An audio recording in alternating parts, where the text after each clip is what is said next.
To be very honest, when watching YouTube videos or when reading articles in the internet on how to retire early, most times I feel there's a huge disconnect between the economy today and the information presented. It seems that most of these articles or videos just do not talk about the white elephant in the room, which is inflation.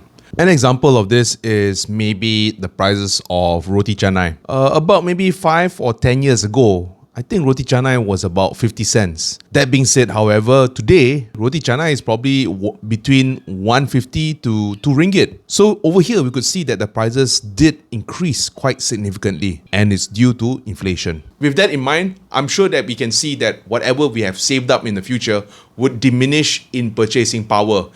For instance, cost of medicine and also cost of food and also cost of fuel will definitely increase, therefore making retirement more expensive in the future. The second thing is that job security is non-existent.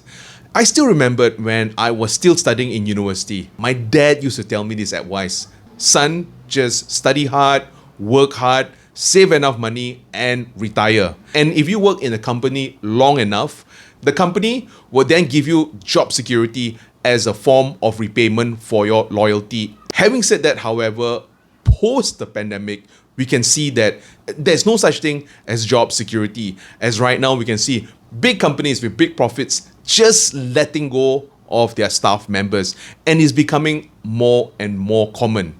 In other words, what I'm trying to say is that when I saw so many companies letting go of their staff members, and I could see many of my friends having difficulty in getting new jobs, this made me very cautious towards investing in an asset, especially an asset which has a long-term horizon.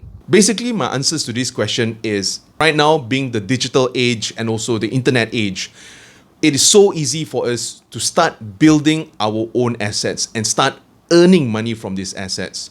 For instance, let me give you an example. Assuming if you're really good in teaching and if you want to share your knowledge with people, what you can do is to create online courses. And once you have already created your online courses with the power of the internet and with the power of connectivity, you can sell your courses worldwide. And once you get enough students, this will ensure that you get cash flows. Aside from that, another example is assuming if you're really good in taking pictures, what you can do is you can post your pictures on the internet. And if anyone likes your pictures, what they can do is they can buy your pictures. And this is how you can make money selling digital products. So right now, more than ever, the old way of retiring, I feel, is a bit obsolete. And why I think it's obsolete is that it's so difficult to even get a secure job. Instead, I would definitely recommend that we should start a side hustle. And the final question is, where do we even start? So number one, we need to know what we like to do. Second thing is, what are we good at? And once we already know what we love to do and what we're good at, the final thing is just Google ways on how to monetize what we love to do and what we're good at.